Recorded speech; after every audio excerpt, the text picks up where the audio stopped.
If you're like me, you have certain franchises or publishers, maybe, that you will buy games from full price. Other publishers, you might wait and see. And definitely, there are some franchises out there where you will wait for a deep sale because otherwise you're going to feel like you're being robbed if you do pay it full price. I want to talk about a lot of things here today. Black Ops 7, Arc Raiders, The Outer Worlds 2, Silksong, even a bit of Metroid Prime 4. Let's just get into the story that inspired this video and keep on going. I promise it's all going to make a lot of sense. Firstly, Black Ops 7. You already know this game has not been doing so hot. In fact, Black Ops 7 has already been confirmed to have sold somewhere around 60% less in Europe alone compared to Black Ops 6. The disastrous launch of Black Ops 7 has been chronicled online aplenty. Now, in case you didn't know, Activision released a blog post recently confirming some other really huge news. Activision started off by saying this: Call of Duty has enjoyed long-standing success because of all of you. A passionate community demands excellence and deserves nothing less. We also know that for some of you, the franchise has not met your expectations fully. To be very clear, we know what you expect, and rest assured we will deliver and over-deliver on those expectations as we move forward. So this all comes in time where players have been mass exodusing just the game in general, refunding it due to false promises, and generally believing that the game is a mess, from the so-called it doesn't have skill-based matchmaking but it actually does, and many more problems like usual. Not only is Activision confirming that the game will have a free trial period coming soon after this video goes live, which also tells me that the game has sold so poorly they are quite literally offering their game for free to entice people to buy into it. But they also confirmed the bombshell right here, which says, we will no longer do back-to-back releases of Modern Warfare or Black Ops games. The reasons are many, but the main one is to ensure we provide an absolutely unique experience each and every year. So this is confirmation from the behemoth's mouth itself that the backlash from millions of players worldwide have finally been answered, and Activision has admitted true defeat. No more slop re-releases of the same sub-franchise year over year, but this doesn't mean anything without actual proof of action, of course. They still confirm there that they are committed to their yearly schedule regardless, which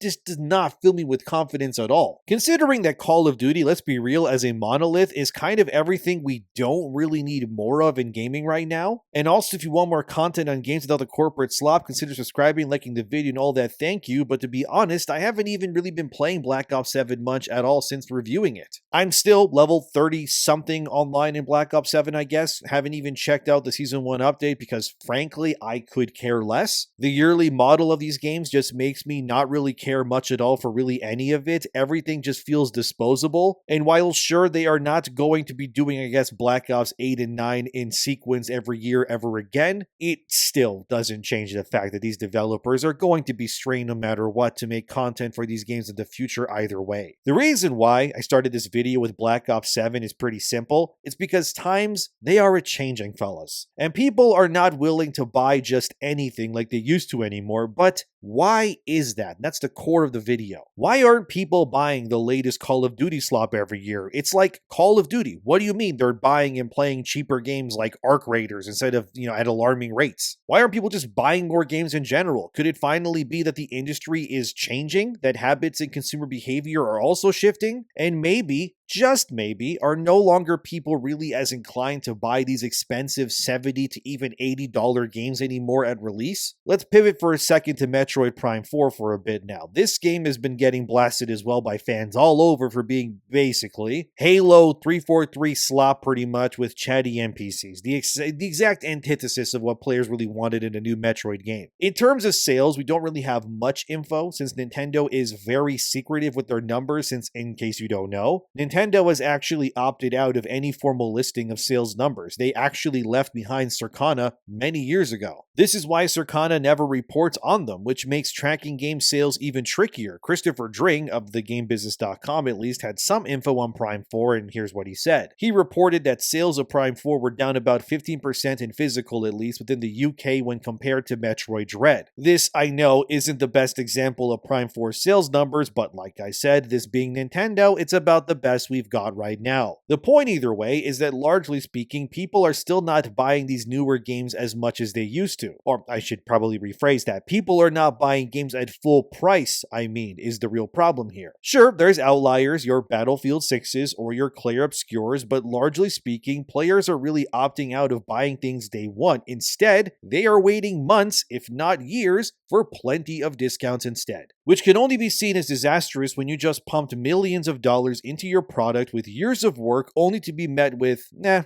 I'll wait till it's 50% off, maybe at best. We saw this happen earlier with Microsoft and Xbox, as The Outer Worlds 2 was touted as the first $80 Microsoft game to ever come out. Microsoft actually believed they could charge the same price as Nintendo first-party games and people would somehow be okay with that. But as we all know, that ended up not being the case. The pre-order numbers for The Outer Worlds 2, they must have been disastrous. Since back in July 2025 from GameSpot, they reported that Microsoft pivoted their decision last minute, claiming they would no longer be charging $80 American for The Outer Worlds 2, but instead reverting itself back to its $70 price point, which must have been embarrassing to do. It didn't help either way, since The Outer Worlds 2 was exposed by user reviews and playthroughs to just be another feminist-ridden anti-male propaganda slot machine, masquerading as a AAA video game again, and the game just sort of came and went and nobody cared about it. According to Chris Avallone, who founded Obsidian but left the company for reasons, he confirmed as seen here that he knows from people who work at Obsidian currently that The Outer Worlds 2 was so bad as of now anyways, it will actually be the final game in that series, but an Avowed 2 is still happening though. This all just tells me that Obsidian likely had a contract with Xbox for sequel games with the ink dried prior to the creation of these actual games. Because from what I can tell based on sales number data, Avowed didn't do well enough in terms of copies sold at all for Microsoft either. And if Avowed 2 ends up being like The Outer Worlds 2, another forced,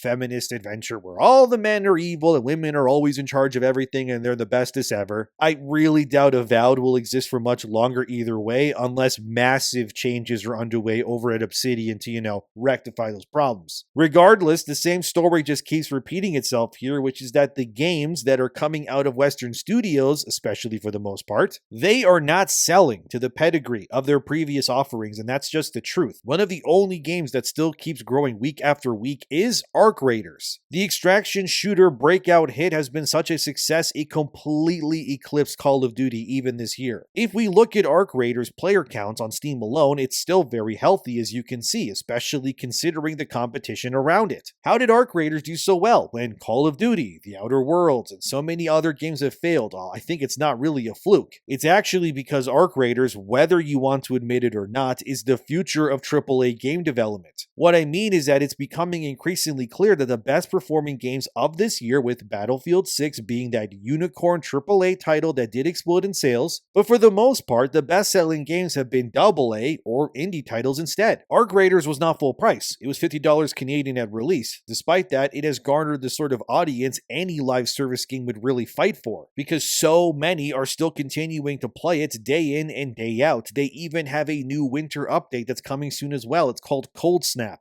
that Embark has teased recently. This Cold Snap update will be the end of Arc Raiders 2025 updates, with its 2026 roadmap yet to be announced. Regardless, it's pretty obvious that the enthusiasm and love for Arc Raiders has been nothing short of extraordinary, as Nexon declared via PC Gamer, as you can see here. Arc Raiders has officially become the publisher's biggest global launch and most successful launch, by the way, in the South Korean company's entire history so far. While I won't read all of this for you, but I'll paraphrase it, but here it is on screen. Nexon CEO pretty much stated that Arc Raiders has been, all to the surprise of nobody, a massive success. It has sold well over 4 million copies, had over 700,000 concurrent players, and has a very positive rating on Steam, with plenty of content still coming in the future soon enough. This is nothing but really great news for people who love and play that game. The exact opposite, of course, if you're a Call of Duty fan, because Arc Raiders actually feels fresh, doesn't alienate its fans or talk down to them, and instead just gives a fun game for a fraction of what AAA is charging, which is why, like I said, stuff like this is the future of gaming full stop. I think far too many games are overpriced. I think the majority of games can't really justify their asking prices these days, if I'm really being honest. And it won't be long before that I think the opposite of what the industry wants to happen will happen instead. It's no real surprise that game developers and publishers alike want to charge more money for their products. They've cited things like development costs, the revenue split with platforms like Steam or PlayStation, and the overall cost of things just going up in general. But unfortunately for them, these problems are not the concerns of the players, who frankly don't need to care whether things cost more behind the scenes. All that really matters to a consumer is what the asking price is and what the product delivers in the end anyways. And it's becoming very clear that the vast majority of players are instead opting out of buying fully priced games for the most part, because why spend $70 or $80 on Black Ops 7 when I can buy Arc Raiders and Silksong for the same price and not be nickel and dime further if I don't want to be? Silksong, along with other games like Megabonk, they just echo the same mentality too. Games don't need to be made by hundreds of people to be good. Sometimes it takes just one guy or like a few dudes at best to make the greatest thing you've ever played. The general consensus is that if you believe the future of gaming is going to get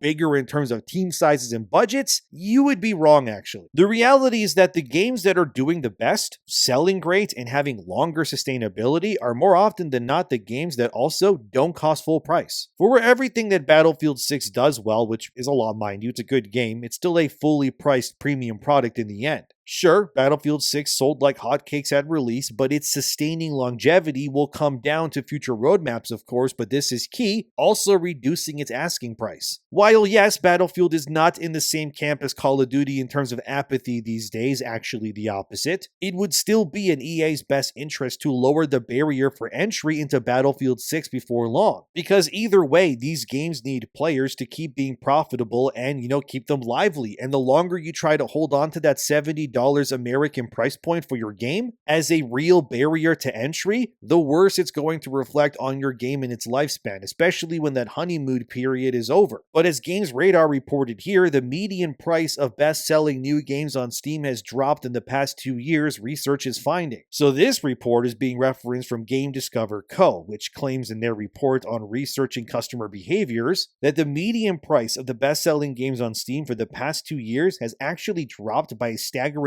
14% already. This same report, as seen here, claims that despite inflation rising, the price of games has actually dropped overall by 20% at least, meaning that people are buying games at cheaper prices instead of more expensive ones, and the trend is not turning for the publisher or really the developer's favor either. Instead, it's actually you, as in the player, who is dictating where this industry is really going to go in the future. So in a way, all of you watching who are cheap and lazy when it comes to buying your games, which by the way, I don't even blame you, man. Like, it makes total sense to me. You guys are having a severe impact on the future of gaming that cannot be understated. Like, for example, okay, recently I 100%ed Monster Hunter Stories 1 on PS5. I loved the game, I thought it was excellent, but I also didn't pay full price for it either. Both Monster Hunter Stories and its sequel were on sale on PSN a few weeks ago for $20 Canadian a pop, so yeah, I bought it. I ended up getting 91 hours of playtime out of Monster Hunter Stories for that $20. So if we convert that into a cost per hour ratio, I was paying somewhere near 21 cents an hour to enjoy that game. Yeah,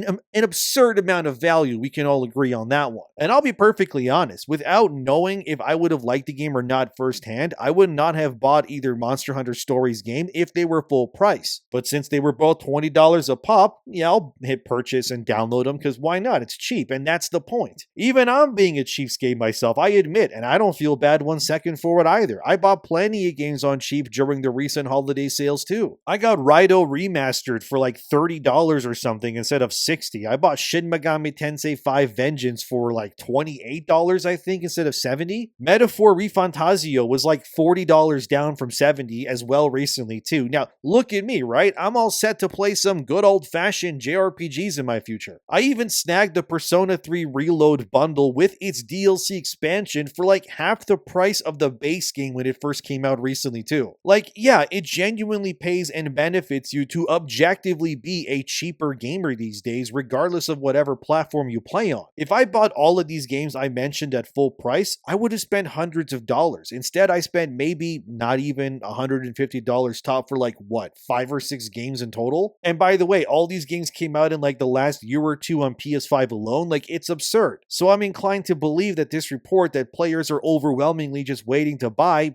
pretty much anything to be true. Unless there's some crazy FOMO, fear of missing out, or hype surrounding a game like in Expedition 33 or maybe Arc Raiders, the majority of players will instead just wait and see, as that same game report stated as seen here. The dawn of a new era of cheaper but often very replayable indie titles in the roguelike, survivors-like, and crew-like X friend slop genres has meant some players are paying less. And again, the two games I just stated that had hype at launch in Expedition and Arc, they weren't even full price anyways. The truth is this, okay? Games that ask for less are being bought more. Duh, I know. And the games that think they can ask for more are 9 times out of 10. They're just getting roundhouse kicked in the neck and then judo chopped in the chest for thinking stupid, pretty much, if I gotta be real. Like, the same report even said more. Here's what they said. We think if you have a new IP you're making from scratch, isn't a deep strategy game, and isn't from a pedigree team, charging more than $25 is getting trickier. As players compare value to the $10 to $15 indie titles that have brought them a ton of fun in playtime, or to the $60, $70 mega franchise titles. It really does look like late 2023 was when the median started to shift down, and then they would continue. And to add to the meta discussion, let's not forget that players are paying less money for old games all the time. Thanks to record catalog sales and 50 to 90% off deals for almost all old games, many cheap old games are new to most players, so don't ignore that. Yeah, that's actually a great point. Sure, I've played Chrono Trigger, Legend of Dragoon, or the Mass Effect trilogy even, but let's be real, not everybody has played those games. And realistically, if you go to some sale and you see the Mass Effect trilogy on sale for like whatever, like $10 now for the whole remastered like trilogy, like dude, the amount of game you're going to be getting for that price you're paying is genuinely absurd in terms of value. Nobody can deny that. You can go buy Skyrim now for less than a hamburger, or get the older Borderlands games as a full collection for the price of some sushi pretty much. That's the thing, right? Realistically, do you have to buy and play every new game? I mean, to be honest, for the most part, not really. I have to just say it how it is, I do. Unless these games are incredible, life-changing experiences that run beautifully at launch, have tons of content, and actually feel justified in their pricing, the reality is that the majority of players are really just going to stick to their backlogs or snag the next 10 games they maybe play for a bunch of years for a fraction of what the next Call of Duty is going to ask them for. Like This Week in Videogames.com has reported here. They even claim that only about 36% of players in the United States buy 4 games a year at best, which is kind of insane considering how rich America is and how big it is. Like, did you know that the state of Texas has a higher GDP by itself than the entirety of Canada if you compared it? That's real, by the way. Look it up. I'm not even kidding, but that's true. That's 100% true. But that just tells you that if America, with all that money, that only has less than half of all their players there buying 4 or less games a year, like, what does that tell you? That the industry is pretty much cooked and nobody is really willing to be going and buying every new single release at $80? Unless you're like a streamer or a YouTuber or some millionaire with way too much time on your hands, I guess. Even games like Silksong, they have only skewed this price versus value discussion even further. Because how can you now justify your game being $25 or $30 when Silksong is $20 and has tens of hours of content? The truth is simply that the price of games will have a direct effect on whether their success is granted to them or not. Besides, for sure, anomalies in the future that will exist, I'm sure, the majority of these games will simply just not make the money they think they want to make or they think they're entitled to, I guess. With the rise of housing, especially things like food, for example, in Canada where I live, every household is expected to pay at least $1,000 more in 2026 for groceries on average. You have to, if you're in the business of making games,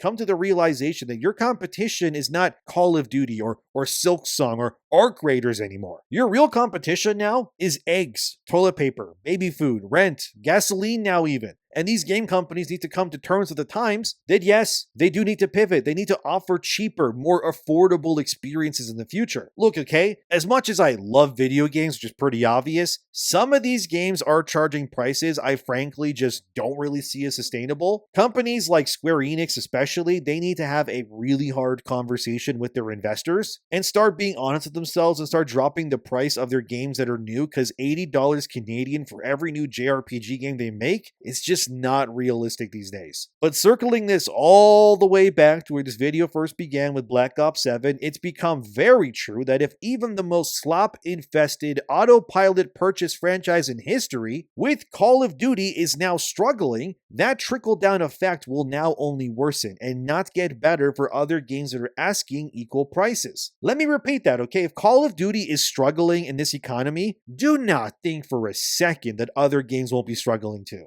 Games obviously need to be priced competitively. Otherwise, all these publishers who think they are warranted to your $70 or your $80 is going to get is a for sale sign on their property and mass layoffs instead. But what do you think? Do you think the way AAA is priced right now is healthy? Or are you, like many others, just waiting for sales constantly, not really buying new games anymore? Interesting conversation to have. Let me know what you think in the comments. Subscribe. Thank you for watching, and I'll see you guys in the next one.